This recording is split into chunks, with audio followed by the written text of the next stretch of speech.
Hello, je suis contente de vous retrouver. Alors, comme promis, on va voir la suite de l'utilisation du texte dans Canva Workspace pour pouvoir faire des découpes de texte sur sa Scan and Cut. Donc, on va voir comment l'intégrer dans une forme. On va voir également comment le mettre en arc de cercle, hein, parce que ça, vous me l'avez beaucoup demandé dans les commentaires. Et on va aller un tout petit peu plus loin, je vous laisse la surprise.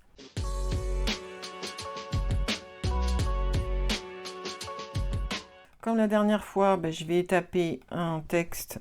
Je garde cette police-là parce que c'est une police assez droite, donc ça me convient. Je vais le dupliquer en plusieurs exemplaires parce que je vais me servir de plusieurs éléments pour vous montrer. Donc la première chose, c'est pour l'intégrer en fait dans une forme.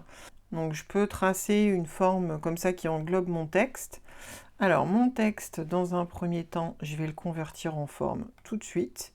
Donc pour qu'il soit considéré en fait comme une forme et non plus du texte.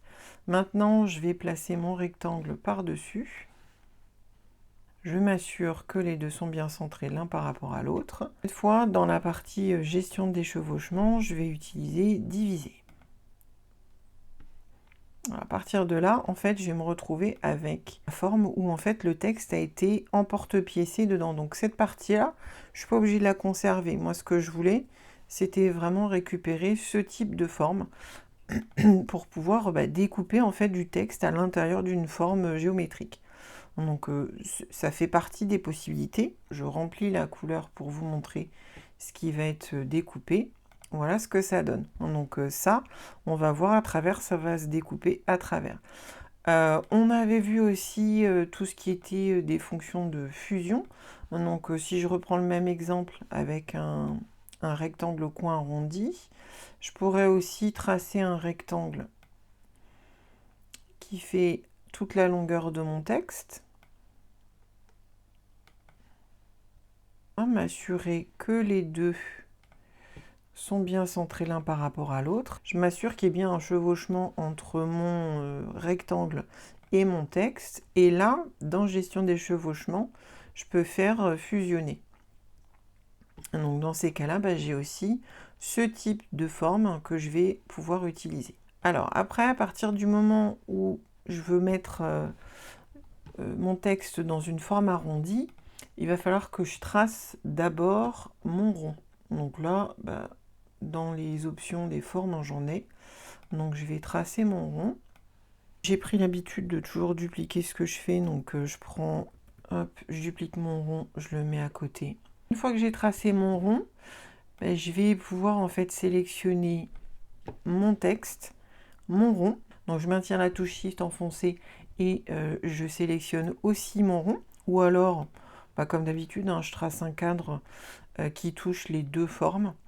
Et alors là, c'est toujours dans édition. Je vais descendre un petit peu plus bas. Donc dans gestion des chevauchements, il y a cette icône là qui représente un T justement avec un arc de cercle. C'est sur cette icône là que je dois cliquer. Dès que je fais ça, vous voyez que mon texte, il va suivre la courbe de mon rond. Donc à partir de là, j'ai pas mal de paramètres qui sont utilisables. Alors la première chose déjà, si vous voyez, il y a un plus bleu. Donc ça va me permettre de choisir en fait, en cliquant dessus, je le fais glisser, et ça va me permettre de choisir l'emplacement de mon texte. Après, quand j'ai fait ça, si je clique en dehors, en fait, il y a deux éléments à sélectionner. Si je clique bien sur mon texte, je vois que je sélectionne que mon texte. Et si je clique sur le rond bleu, qui est devenu en fait juste un tracé pour que le texte suive, donc si je veux par exemple que le texte soit un petit peu plus grand, il faut bien que je le sélectionne et que je l'agrandisse, parce que j'ai plus accès aux paramètres de taille à partir du moment où je l'ai mis en rond. Donc après, je peux éventuellement l'agrandir et il va suivre, vous voyez. Donc là, ça demande un petit peu de précision en termes de sélection, mais c'est tout à fait faisable. Donc vous voyez, si je sélectionne le tout, quand j'agrandis, c'est le tout que j'agrandis, pas seulement le texte. Donc il faut bien faire attention à sa sélection dès le départ. Alors, une fois que je lui ai donné la taille que je voulais, on se rend compte en haut dans la barre d'outils que j'ai 3 boutons supplémentaires. Donc ça va être la gestion en fait du texte par rapport à la courbe que je viens de lui mettre. Donc j'ai par exemple l'alignement. Donc il va partir de la gauche, de la droite. Alors la gauche c'est l'option par défaut. Je peux le centrer par rapport à la forme. Donc vous voyez il va être centré par rapport au haut et au bas du rond. Je peux lui demander de démarrer par la droite. Donc ça va être à moi de choisir. Alors répartir, dans certains cas ça peut être intéressant parce que du coup vous voyez que ça va espacer les lettres pour que ça fasse tout le tour. Donc ça, c'est à vous de voir ce que vous voulez obtenir. Est-ce que vous voulez tout le texte en rond ou est-ce que vous voulez juste un arc de cercle? Alors, je vais essayer de bien sélectionner mon texte. Je vais le remettre en plus petit. Voilà. Hop. Parce que finalement, je veux que ce soit juste un demi-cercle. Voilà. Et donc, je vais jouer avec mon plus pour pouvoir mettre ce demi-cercle sur la partie supérieure. Voilà. Une fois que c'est fait, alors le deuxième bouton, ça va être pour gérer le positionnement du texte. En bas, ça veut dire que le texte touche par le bas. Donc les lettres sont liées à la ligne de tracé par le bas des lettres. En haut, ça veut dire que c'est le haut des lettres qui touche la ligne de tracé. Et au milieu, je pense que vous avez compris. Ensuite, la dernière option, c'est voilà, début vers la fin, fin vers début, donc ça inverse les choses, ça dépend de ce que vous voulez faire et de ce que vous avez obtenu au départ. Donc moi j'utilise surtout le plus parce que ça me permet de positionner le texte précisément. Donc après ça c'est vous qui décidez. Comme cette forme maintenant elle est associée au texte, si par exemple je voulais la fusionner avec un rond, fusionné comme je vous ai montré tout à l'heure, c'est pour ça que j'ai fait un dupliqué en fait. Donc là par exemple, je vais lui dire que je veux que ça se touche par le bas des lettres, donc que ça effleure le rond. Je vais replacer mon dupliqué par-dessus. Bon, alors je l'ai redimensionné avant, mais je remets un cercle d'à peu près la même taille. À partir du moment où ça touche, ça se chevauche correctement avec mon texte. Donc je vais sélectionner le résultat de mon texte et je vais cliquer sur convertir en forme. Donc là maintenant, ce qui me reste, c'est cet élément-là que je vais pouvoir poser sur mon deuxième rond, sélectionner les deux, toujours m'assurer que c'est bien centré, et là je peux fusionner.